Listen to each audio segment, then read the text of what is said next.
Hey, welcome to the Christian Media Marketing Show. Thanks for hanging out with me. My name is John, and on behalf of the Kavanaugh Media team, thanks for hanging out, be it listening, watching, however you are partaking. We're grateful. And I'm just grateful for what you do for the kingdom. It is just such a tremendous blessing to play a part in all of that. God is at work. It is His Spirit that is changing people's lives. And it's just really awesome that you and myself and others that we get to partner with the Lord in what He is doing. And so it is just such a great thing. I am humbled by that. I recognize that the extreme privilege that we have just to help be a part of seeing the name of Jesus be proclaimed, of giving people an opportunity to know who Jesus is, to experience that eternal life changing power and love and grace that comes only through Jesus. So thank you for spending time with me, and thank you for all that you do for the kingdom. This episode today is going to be part three of actually, it's going to end up being four parts because there's actually so much to this. I feel like I'm just like basically just touching it, just scratching the surface of this concept of risk management. And my hope of this is that you will be piqued by something, that you'll want to dive in more to it. Especially today's episode, to me, will be one of those where I'm going to list several different methods of evaluating risk and problem and solutions and doing all that. And just this whole idea of how do you mitigate risk? Well, I'm going to give you several examples, several tools, great tools, but I can't do a deep dive. If you've ever heard about Six Sigma or different types of programs that are out there, there's books and books and books, a whole series that are dedicated to that. And I'm going to spend a minute or two on some of these just to give you some ideas about how you can look into mitigating and managing and understanding the problems that you face, the risks that you face, the opportunities that are there as well. So let's jump back into the training. The fourth week, next week, Lord willing, will be the final part of this, where I'm going to talk about how we can work through this risk management together in the broader missional community. So make sure you tune in for that. When it comes to tools for just risk management, and this is opportunity management, this is really problem and solution. This is just figuring out what is going on, what good and bad, what do we need to do, and making decisions. There are several different tools that we can use, and I want to dive into them and give each of them a little bit of time and explain them to you. The very first one is what's called the fishbone diagram. And the fishbone diagram, if you're looking at the chart, if you look at it on the YouTube channel, looks like it's got a head to it and then a spine with a bunch of ribs coming off of it. And so the circle part or the head of it is the problem. And then you're coming back to it, trying to understand what is the problem, and then evaluating it from a people perspective, a process perspective, a material, an environment, a management, or other different ways. So let's say we have a problem of DMM discipleship groups that are stagnating after the first generation. Well, that would be the head part of it.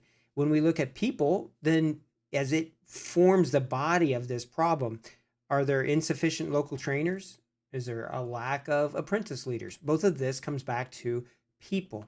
When you look at the process, is there a clear process? Is there clear handoff rituals? Is there a regular meeting cadence? These are all things that come into the processes that could impact this problem. Materials. Maybe are the stories themselves, are they in the local dialect? Are they contextualized down to the local idioms that are used? Just maybe it's the same language, but not the same way that it would be told. That's a material issue that's relating to this problem. The environment is where they're meeting. Is there a problem with that? Is the community itself hostile to it? Is that why it's not growing past what is that known first generation? Maybe just the management of it or the overall running of it. Is there no scheduled coaching visits taking place? Is there health metrics that are being missed that would show that there's a spiritual health issue? This is the kind of stuff that you're asking each of these aspects to understand then the body of the problem that you have talked about there. Another one would be the five whys. Now, with the five whys, you don't have to just ask five whys. The key here is that you build each why on top of the next or the previous answer that they gave. It could be four whys, it could be six. So don't get caught up with that number five. But let's use the example here that the simple church gatherings are stalling after 3 meetings. So they meet 3 times and it seems that they're just kind of dying out. Well, first why would just be, why is that? Well, the leaders forgot to announce or send reminders. Well, why? Why did they do that? Second answer, well, there are no pre-gathering checklists in place. Well, why is that? Well, because the template was not adapted for the context there. Well, why not? Because no one was an assigned owner for the standard operating procedures to be updated of how we do that. And so the outcome of that, getting down to the root cause, and that's the key thing of five whys, the root cause was that we need to create and assign a pre-gathering SOP with reminders. And so you just keep asking and asking and asking to get back to what is that root cause of the incident that you're trying to go. Same thing here with risk management, with opportunities, with all of that. What is the problem? What is the risk? What is the opportunity? You can use five whys or however many whys you ask to really get down to the root outcome, the root cause, the root opportunity to it. A logic tree is another one, and you potentially have done these before, but this is just a go, no go, move forward or not. And so maybe you're trying to, for this example, to decide, do we launch an evangelistic house church in this new province of whatever it might be? Well, the very first node, the very first question that you come to is, are there local leaders identified? And have they been yes or no? Yes, there are. Great, proceed. No, let's find some, let's train some. Then it comes to the next part. Are there mentorships available nearby? Yes, there are. Great, proceed. No, there isn't. All right, then what do we need to do? We need to arrange those. The next node that would come into it is things like materials. Are there materials adapted culturally? Yep, there are. It's in the language. It's ready to use. Great. Proceed. If not, develop them. Another node is authority clearance obtained. When we move into this area, do we need to get some sort of approval from our mission org or somebody else, or maybe a different org or whomever? Yes, we have approval. Nope. Then if the answer is no, we need to secure it. And so the result of that is a clear no-go or go checkpoints and actions with each step. And I really like this because to me, this is a really great way of thinking through very systematically, what do we want to do? When do we want to do it? What's the very first step? Can we take the next step? All of that. So that's a logic tree. Another one, and this one might be a new one to you, but it can be really, really powerful, is a failure mode and effect analysis. And so what this results in is what's called a risk priority number, or an RPN. And what it does is it identifies the failure mode, how something could go wrong, the effect, what would happen if it does fail, the cause of that, why might it fail, and then how would we even know the detection and the severity? How likely is it to fail? How bad would it be? And how easily it could be detected. And so you put a number on that and you add all those together, and that's how you get out of 1,000, you get your risk priority number. So an example of that would be, right, we need to process of training for DMM Discovery Bible Studies. Well, what could go wrong? What are the failure modes? Well, we could misinterpret open question method. We could have no follow up on new believers. We could have materials that have not been translated into the local dialect. We could have sessions canceled at the last minute. And so we add all of that up and we look at using the failure mode, the effects, the causes, the severity, the detection and severity, and we add those numbers up. And then you go at the highest risk priority number. And so we might say, well, the highest of this one is the materials not being translated. So we're trying to reach people that speak Arabic and we don't have anything in Arabic. Well, that's a trouble. And so then you do the mitigation part of that, and that is you pilot test and translate materials. And so this is just all part of that process of going through, thinking through what is it and what needs to be done, what is the failure mode, the effect, the cause, the severity, the occurrence, the detection, and then that forms your risk priority number. And so the next one here, if you're watching YouTube, you can just see the chart with it. If it's discipleship, well, the failure, new believers not being followed up. Well, why? And what's the cause of it? What's the effect? What's the severity of it? How often does it happen? What is the detection? And then you get your risk priority number.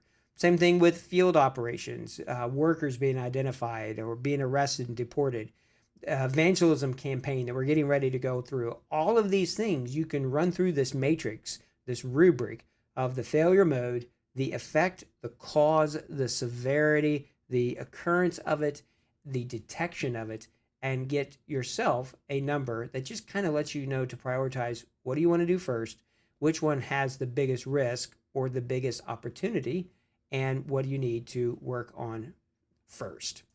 The final one that you could use that I want to present to you today is a fault tree analysis. And in a fault tree analysis, you start with the top event and then you branch down from there. So it is, for the example that I'll give here, a discipleship movement that is failing to multiply. And so you and your team look through and you go, okay, we think there's 3 reasons to this. There is a lack of leaders, there's no local buy-in, and there's external disruption that's taking place. And then from those, you still continue to branch down from them. So on lack of leaders, you could say there's no training and there's burnout. Under no local buy-in, you could continue to branch down and say there's a dependency on foreign resources and there are cultural barriers. And for external disruption, you might say, well, there's government surveillance and there's conflict that's taking place. Whatever those things might be, you build all of these things out and you can really begin to see how all of these small things work together to form a much bigger thing of both opportunity and risk, of problems, and with solutions. And so these are just some of the tools that you can use and that you can go out there, do some research on them, and they are tremendous, especially when you use them together, depending upon the opportunity, the risk, the problem, or the solution that you're looking for. All right? So investigate these, look into these. I hope it's a benefit for you. Hope that you will maybe try some of these out with your team. Use them for a tabletop exercise. Think through things before you ever get to them about, well, what would we do? And then look at your scenario, your context right now. It's true with marketing. It's true with the ads that you run. What's happening in your context right now? Same thing with your decision making, with your risk mitigation, with your seizing of opportunities for Jesus. All of these things can be systematically, qualitatively, and quantitatively thought through. All right. So I hope it's a benefit to you. As I said, next week I'm going to talk through a network that we're trying to build of volunteers and others who are collaborating together to help provide protection, specifically in the cybersecurity and some of this risk management, some of these areas. And so I'll share more of that, but also more about just this idea of how we need to open up and share more than anything else, just what are we seeing when it comes to the full work that's taking place that's out there. A lot of times stuff gets siloed and it's only in one group or one organization or one team. How can we partner with the sharing of information better and better? That's next week. I hope that you'll be able to tune in. As always, please like and share, subscribe, tell others about it. We really do appreciate it. Until next time, keep pressing forward. Thank you for all that you do for the kingdom. Take care and God bless.